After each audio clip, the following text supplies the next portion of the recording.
Assalamu alaikum, everyone. So, welcome to another lecture of Principles of Islamic Jurisprudence. This is a lecture, in fact, from where we are going to start the course formally, otherwise known as Usul al-Fiqh. Now, the book that I'm using for this course is by Dr. Muhammad Hashim Kamali, titled Principles of Islamic Jurisprudence, and published by the Islamic Text Society. Now, we're going to start with chapter 1, which in the book is about 15 pages. It comprises of three subsections.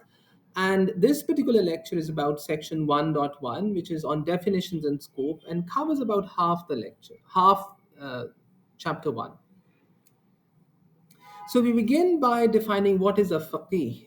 Now, a faqih is an expert of fiqh.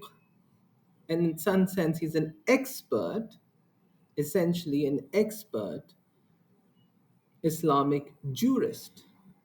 Now, a faqih has two responsibilities. Not only does he know the law, which is fiqh, but also understands how the law was deduced. What are the detailed evidences for a particular rule or law? Now, fiqh is fundamentally the law, whereas usul al-fiqh is the methodology deriving the law. So fiqh is the law, while usul al-fiqh is the methodology of the law. Now, the word asul or the word asl, in fact, even in Urdu, the word asul basically means principle. So the word asl and usul denotes principles on which a branch of knowledge is derived. Now, Asul al Fiqh is concerned with three elements. The first are the sources of Islamic law. What are the sources of Islamic law?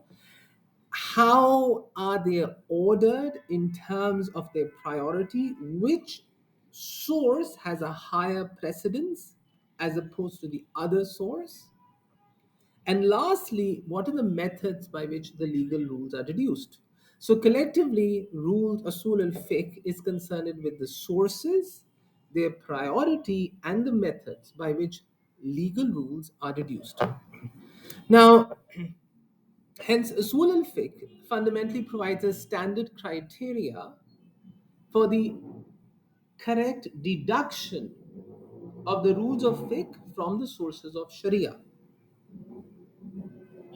Now, Islamic jurisprudence of fiqh differs from Western jurisprudence. For instance, Western jurisprudence talks about commands and prohibitions, whereas Islamic jurisprudence has multiple shades. So it has things that you must do, which are fard, things you must not do, which are haram, things which you ought to do, things which you ought not to do, like makruh, and things which, it doesn't really care. It's up to us whether we do them or we don't do them. So, for example, I like to drive a car which is red in color, or I like to drive a car which is black in color, or maybe I like a metallic gray. Well, Islam doesn't really care. It's up to you. Okay, so Islamic jurisprudence does have a lot of things out there which it doesn't really relate. It's nothing related to Islamic jurisprudence. It's really up to you.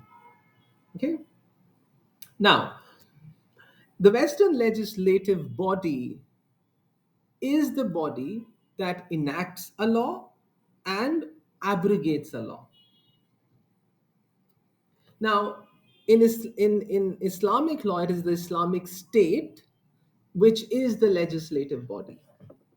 Now, the Islamic State, interestingly, cannot abrogate an existing law based on Quran and Sunnah. Well, if it can't abrogate an existing law, it also cannot enact a law that goes against the Quran and Sunnah. Okay?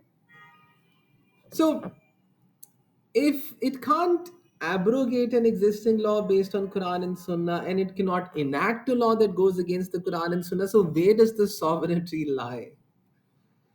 Now, in Islamic law, the sovereignty lies at Allah. He is the sovereign, the sovereign. He is the absolute arbiter of values.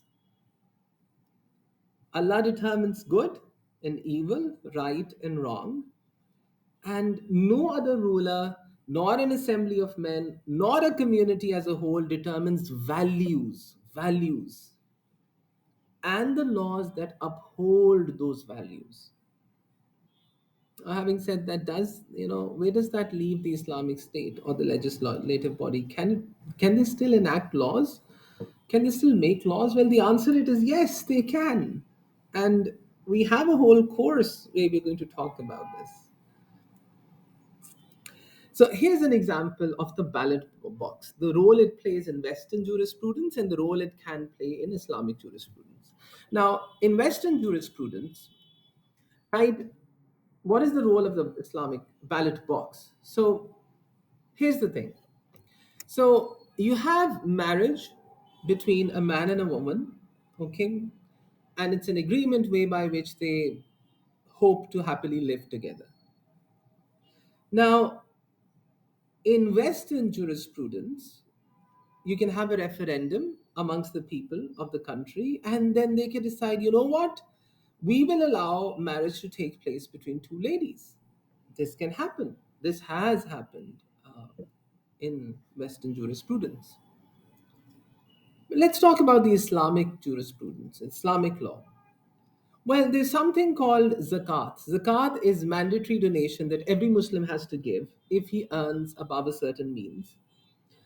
And it's it doesn't matter if he's living in an Islamic country or he's living in a non-Islamic country. He may be living in a secular country. If zakat he if he earns above a certain value, and he has to pay zakat. Okay, he has to pay zakat. So let's say um, there's a referendum in an Islamic state, and they say, and they hold a referendum. Well, we don't want to pay zakat anymore. We don't want to pay this mandatory donation anymore. In the fact is, they can't. If they are an Islamic state, they can't. They cannot use the ballot box. Again, the principle goes back. You cannot abrogate a law which exists based upon Quran and Sunnah, and zakat is based on Quran and Sunnah. So you can't abrogate it. Doesn't matter the whole. If everybody is going south and says we don't, well then you still can't. If it's an Islamic state, you can't.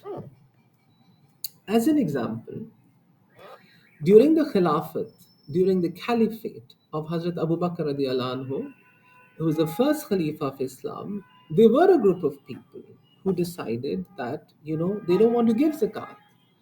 And the Islamic State had to actually wage war with those group of people.